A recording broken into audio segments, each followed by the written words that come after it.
Oke, selamat berjumpa dalam kajian jurnalistik. Topik kita kali ini adalah tentang kebebasan pers.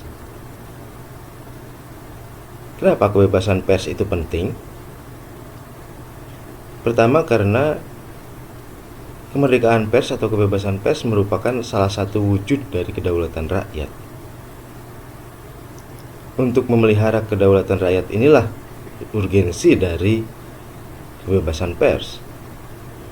Kemerdekaan mengeluarkan pikiran dan pendapat sebagaimana tercantum dalam pasal 28 Undang-Undang Dasar 45 itu harus dijamin gitu. Jadi bunyi pasal 28F UUD 1945 adalah setiap orang berhak untuk berkomunikasi dan memperoleh informasi yang mengembangkan pribadi dan lingkungan sosialnya, serta berhak untuk mencari, memperoleh, memiliki, menyimpan, mengolah, dan menyampaikan informasi dengan menggunakan segala jenis saluran yang tersedia. Nah, kebebasan pers ini dalam arti sempit itu dilihat sebagai freedom of pers. Ya, jadi kebebasan yang merupakan kebebasan pers begitu. Tetapi dalam arti luas itu bisa dilihat sebagai freedom of speech, kebebasan berbicara. Nah, baik freedom of pers atau freedom of speech itu keduanya merupakan freedom of expression. Keduanya merupakan implementasi dari freedom of touch, ya. Kebebasan berekspresi, kebebasan berpendapat, kebebasan berpikir. Hal tersebut merupakan salah satu bentuk dari hak asasi manusia, bahwa setiap manusia dijamin kebebasannya atas kebebasan berekspresi, kebebasan berpikir gitu. Nah, sekarang pertanyaan selanjutnya, apa positif dan negatif dari kebebasan pers? Hal positif dari kebebasan pers adalah menghasilkan terjaminnya kemandirian pers. Pers sebagai pilar keempat demokrasi terwujud gitu.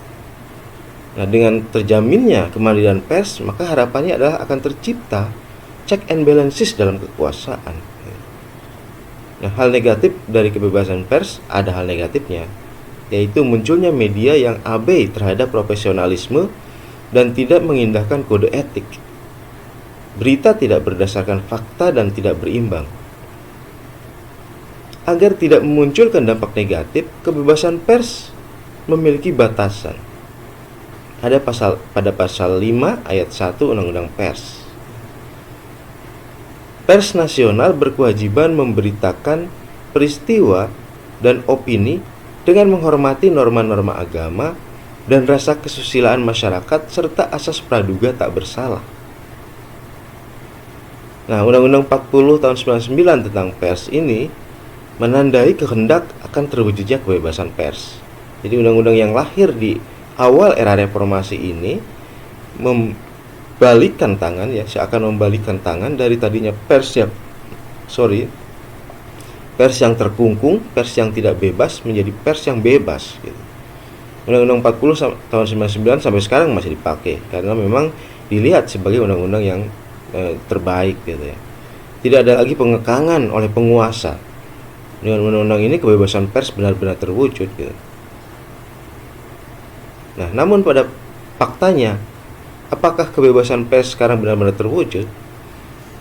Salah satu catatan dari AJI ya, tahun 2018 memperlihatkan bahwa kasus kekerasan terhadap jurnalis itu terus meningkat.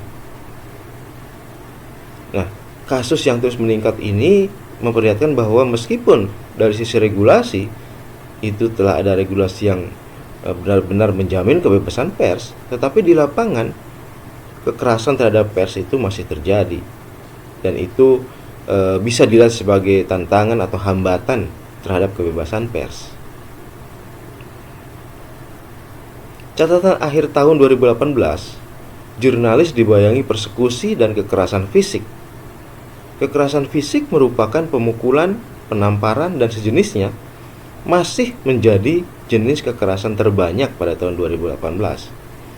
Jenis kekerasan lainnya adalah pengusiran atau pelarangan liputan, ancaman teror, perusakan alat dan atau hasil liputan dan pemidanaan.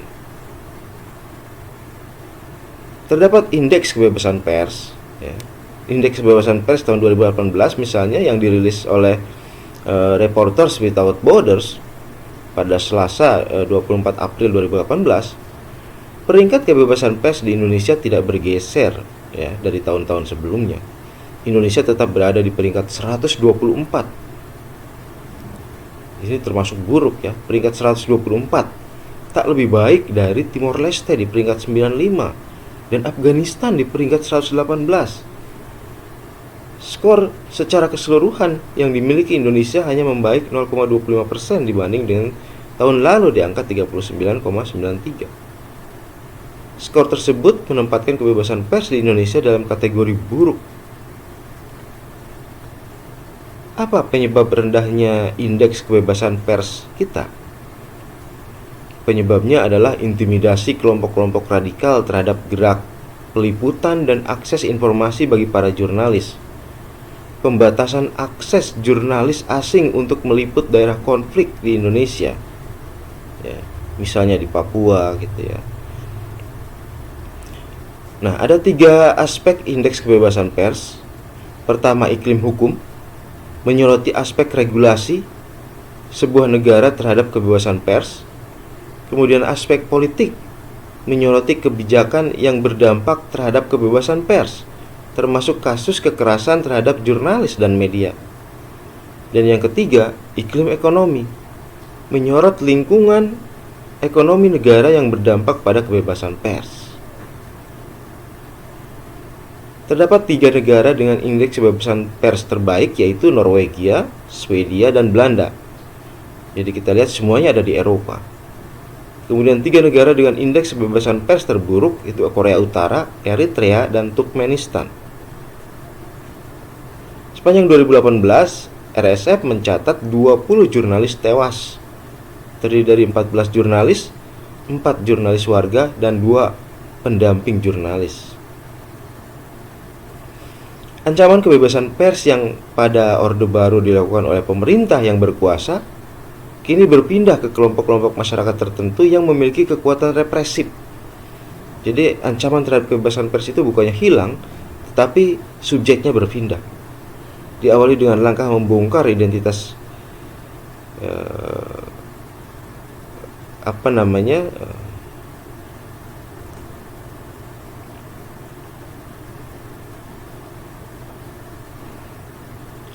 anti kebebasan pers. Ada beberapa yang bisa kita lihat terkait dengan anti kebebasan pers. Pertama, Jamal Khashoggi, ya, puji kebebasan pers Qatar di tulisan terakhir sebelum dia dibunuh. Di sisi lain dilansir dari Gulf Times 22 Oktober 2018 dalam tulisannya yang berjudul What the Arab World Needs Most is Free Expression. Jamal Khashoggi mengutip tindakan keras terhadap pers oleh pemerintah Mesir dan Arab Saudi. Dunia Arab menghadapi Persi tirai besi sendiri yang tidak dikendalikan oleh aktor luar tetapi melalui pasukan domestik yang berlomba merebut kekuasaan. Oke, saya kira itu sebagai pengantar diskusi. Semoga ini bisa menambah wawasan kita, cakrawala kita terkait dengan kebebasan pers. Ya, intinya meskipun regulasi di Indonesia itu sudah berpihak pada kebebasan pers, namun pada kenyataannya kebebasan pers itu masih menghadapi berbagai ancaman dan tantangan. Dan ini saya kira kerja kita bersama untuk menghilangkan ancaman dan tantangan dari kebebasan pers ini. Baik, terima kasih. Assalamualaikum warahmatullahi wabarakatuh.